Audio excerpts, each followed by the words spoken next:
Apa fleksibilitas polisi unit link yang sangat membantu kelangsungan asuransi nasabah? Apa? Apa? Premi dan itu loh, cuti premi itu banget. Maka cuti premi ketika dia betul-betul orang itu nggak mampu karena contoh COVID gitu ya, nah itu nggak bisa bayar, ada cuti premi. Aduh, terima kasih, ini bantu banget. Banyak loh klien-klien saya tuh ketika cuti dia sakit.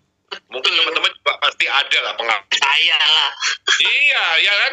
Nah, 5 tahun saya cuti premi. itu loh, coba tradisional, udah lapse dari dulu, ya. Nah, ini teman-teman yang kami betul-betul berguna banget. Nah, cuti premi itu jangan dipakai sembarangan. Cuti premi, jangan, karena roda itu kita nggak tahu ketika dia mampu dia udah cuti, pada benar punya tabungan loh, langsung lepong dia nggak bisa bayar lagi kan. Nah ini ya, tuh salah kaprah keempat, mengkuisien itu jenis lu data ya, ini salah ya, salah kaprah ini ya. Akibatnya nasabah menganggap besaran premi ya, bayar premi, besaran asuransi, jangka waktu asuransi dan sebagainya yang ada di kutu itu akan meskipun tidak nilai lagi setelah lewat NLG cukup. Pak, mundur kan satu bayar. Pak. Apa? Mundur satu. Oh, kamu datang Bon ternyata. Ada dong. Ya. Menganggap semua itu perjanjian bisa karena udah diatur, di set seperti itu, nggak bisa diubah. Kalau ini enggak. Nah, tapi orang kan salah berpikirnya, nggak ngerti atau mungkin nggak dikasih tahu. Nah, berbahaya itu teman-teman ya, itu harus kasih tahu. Nah, seharusnya besaran premi atau yang ada di dalam quotation itu ya, itu berlaku memang, tetapi syaratnya satu, ada nilai tunai, ada premi yang mencukupi untuk membayar biaya asuransi, itu aja. Kalau nggak ada ya udah, sayonara, nggak bisa, kamu harus nambah uang. Prinsipnya gitu kalau unit link ya. Jadi tidak semerta perjanjian itu yang ada di quotation itu berlaku terus. Semuanya bergantung pada nilai tunai. Endingnya itu di nilai tunai, ujung-ujungnya nilai tunai gitu ya. Kalau nilai tunai habis, asuransinya gimana ya, nggak bisa. Ya, harus bayar premi. Kalau premi nggak cukup gimana ya, harus ditambah. Prinsipnya seperti itu. Nah, itu yang harus disampaikan pada nasabah. Ya, nah, bagaimana penurunan premi yang mampu menjamin kelangsungan asuransi dalam lagi? Masih kan nggak? Apa? Gimana? Bagaimana menentukan premi supaya dia lebih menjamin kelangsungan asuransi dalam jangka panjang? Savernya diperbesar, Pak. Nah, betul sekali ya. Jadi kasih saver, jangan nggak dikasih saver ya. Kasih saver, savernya yang cukup gede. Waduh, kalau gede-gede nggak mampu ya. Pokoknya ada. Nanti kita lihat kalau hitungan saya sih dengan kondisi sekarang itu minimal 30% mungkin masih bisa. Minimal ya. Minimal. Nanti kita lihat beberapa contohnya ya. Oke, lulus ya. Ini salah kaprah kelima. Mengambil cuti premi, tadi saya singgung ya. Mengambil premi padahal masih mampu bayar premi. Dan kemudian hanya bayar biaya asuransi. Wong mampu lu ngapain? Nah, sebenarnya itu nggak pernah saya ngomongin cuti premi, kecuali dia betul-betul nggak mampu. Betul. Itu kalau ketemu ada agent yang ngomong gitu, jitakin sampai rame. Nah, itu dijitak ya, digantung. Ya, ya kecuali waktu, contoh itu waktu pandemi, dia waduh gimana ya? Ya baru saya ngomong gitu ya. Nah ini ya, ini jangan. Tadi loh saya ngomong, kalau dia mampu ya biar bayar aja. Kenapa? Karena ketika dia nggak mampu, namanya tadi loh, kehidupan tuh kan kita nggak ngerti ya. Tiba-tiba dia ada bisnisnya tersendat atau apa, dia masih punya tabungan yang cukup buat apa? Ya bisa dipakai buat bayar itu tadi. Ya ketika dia mampu berhenti bayar asuransi, biaya asuransi, nggak ada savingnya. Nah itu riskan teman-teman ya. Akibatnya biaya asuransi itu akan mengalami kenaikan sehingga pada satu waktu dia akan melampaui preminya. Nah kalau kayak gitu udah nggak ada penghematan, malah boros dia akan terus bayar yang lebih tinggi dari premi ya ini. Nah seharusnya kita harus tahu nih unit link itu seperti apa sistemnya. penetapan premi unit link itu menggunakan sistem level premium. Level premium kita tahu premi di awal kepesertaan itu ya di awal asuransi itu lebih tinggi daripada biaya. Seiring berjalan waktu preminya tetap sama, biaya naik, nah ditutup dari kelebihan di awal-awal tahun tadi ya. Jadi preminya kalau level premium itu harus dibayarkan secara rutin ya. Sebentar, aku lupa. Saya punya janji satu ini, sorry lupa. Sebentar teman-teman. Usia nggak bohong ya Pak? Bukan ini karena banyak ini, sebentar. Saya tuh ya usia nggak bohong, lupa. Enggak, bukan karena usia, ini karena banyak yang dikerjakan. Oh, saya itu udah mengajukan diri asisten. Saya tuh Cici bayar Cici.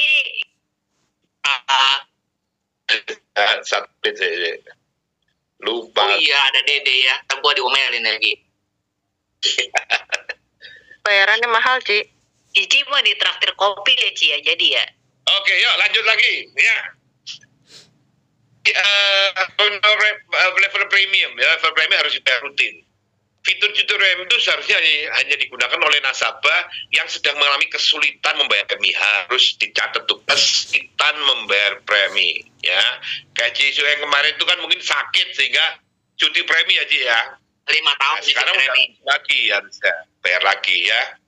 Nah, ini pertanyaan lagi nih, ayo ngetes.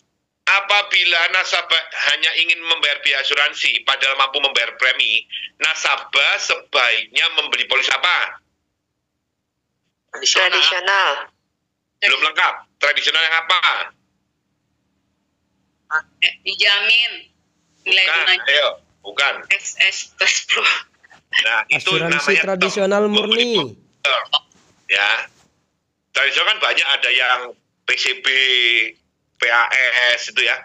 Itu ya tradisional, tapi itu istilahnya ada Indomaret, ada Oleh. Nah, yang Tradisional saya maksud di sini, murni, kalau itu. itu memang hanya ingin bayar coy, belinya term. Contoh PPH, jangan beli di PNG kalau hanya bayar coy, belilah PSS. Sisi kalau nggak mau bayar, kalau hanya bayar coy, tok belinya PKKS. Itu contohnya, beli produk term, ya. Jadi membayarnya sesuai dengan usia saat itu, ya. Salah kaprah 6, agennya terlalu overconfidence, terlalu yakin. Ya nggak tahu terlalu yakin atau nggak tahu, itu tipis ya. Oh, yang mana? Bu Ani, yang diulang. Yang mana, Bu? Halo? Yang itu, Pak, mundur satu tadi, Pak. Yang mana? Halaman berapa? Yang sisi tadi apa itu? Oh, kalau orang itu mau ngambil crisis cover, manfaat sakit kritis, dia cuma pengen bayar coinya tok. Jangan beli di polis-polis yang contoh sekarang PNG nggak ada sisi ya, nanti someday mungkin ada. Jangan beli yang di situ. Belinya PKK saja, yang term gitu loh, ya. Gitu Bu maksudnya ya. Satu lagi, Pak, tadi. Kalau mau beli produk kesehatan, asuransi kesehatan, ya kesehatan yang dia hanya bayar coinya, jangan beli PPH di PGB, di PNG, belilah PSS langsung, karena penentuan preminya itu ditetapkan berdasarkan usia saat itu, ya itu maksudnya. Iya, Pak, makasih, Pak. Ya. Nah, salah kaprah ke-6 itu agennya terlalu overconfidence. Nah, ini tipis bedanya antara overconfidence dan nggak tahu. Dan sengaja itu tipis, tapi cenderungnya mungkin nggak tahu ya. Ini. Nah, itu kasihan loh. Saya beberapa kali itu ketemu waktu dulu sering ya bawain unit link di kelas-kelas itu di banyak kota, itu selalu ada pertanyaan tentang itu, ya. Jadi mungkin banyak kurang lengkap pemahamannya, ya. Jadi agen itu terlalu overconfidence menjelaskan fitur investasi dalam unit link. Teman-teman itu banyak yang nggak terlalu paham. Nah, nyimpennya dalam saham, waduh, ya. Itu antara dia yang milih atau peninggalan zaman dulu, pokoknya hafalannya equity fund, peninggalannya apa gitu ya. Nah, ini harus diubah, teman, harus diubah. Jadi yang ditonjolkan tuh pertumbuhan yang tinggi. Lihatnya pertumbuhan yang tinggi. Balik modalnya cepat, ya, karena tumbuhnya tinggi, nggak pakai saver, tetap balik modal, ya. Nilai tunai tetap setelah ditarik itu nggak apa-apa, asuransi tetap bisa jalan, nggak usah bayar premi. Itu indah banget teman-teman, indah banget. Aku juga mau kalau kayak gitu. Masalahnya nggak bisa. Itu cuma di atas kertas. Kejadian yang sesungguhnya nggak akan terjadi kayak gitu. Itu too good to be true, alias nggak mungkin ya. Ya ini salah kaprah. Semoga kita nggak mengulang ya. Pak, Pak, saya cuma mau bilang ya, beberapa minggu kemarin saya dikasih lihat ilustrasi masih ada loh yang kayak gitu. Saya langsung tahu pasti ini agentnya bukan lulusan HAP. Oh, ilustrasi PNG. Iya. Hah? Oh my Kewer Pak. God, wah, kaget. Jadi saya cuma bisa bilang sama ya yang ngasih lihat, coba dipikirkan baik-baik, saya paparkan ya kan. Nah, coba dipikirin kira-kira gimana, masuk akal yang mana. Oh iya dia baru nge di situ. Jadi saya langsung lihat, oh ini kayaknya sih bukan orang HAP gitu. Iya, berarti ada gunanya ya sering ketemu saya ya. Iya dong, sini Pak, datang lagi Pak. Oke, Oke ya. Nah ini teman-teman, jangan sampai kita ngulang ini ya. Nah maka kita perlu tahu, betul-betul tahu, sehingga kita nggak was-was lagi jualan. Kalau kita mau jualan PNG nggak was-was, betul-betul ini kita pilihkan karena memang ini lebih cocok gitu loh. Nah kita lihat di belakang nanti ya lanjutannya. Nah akibatnya apa? Karena overconfident tadi, harapan nasabahnya tuh tinggi banget.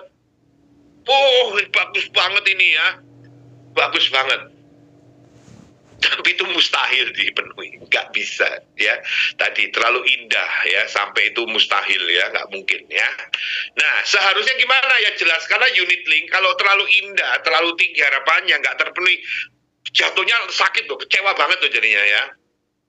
Nah jangan diulang lagi. Jadi seharusnya jelaskan unit link sebagai produk asuransi, fokusnya pada fleksibilitas, terutama cuti premi, itu yang sangat-sangat bermanfaat ya. Yang lain lagi adalah mengubah manfaat asuransi, itu juga berguna sekali ya. Jadi ini yang harus kita tonjolkan sekarang, bukan lagi tentang nilai tunai, bukan, jangan masuk ke situ, itu riskan banget ya.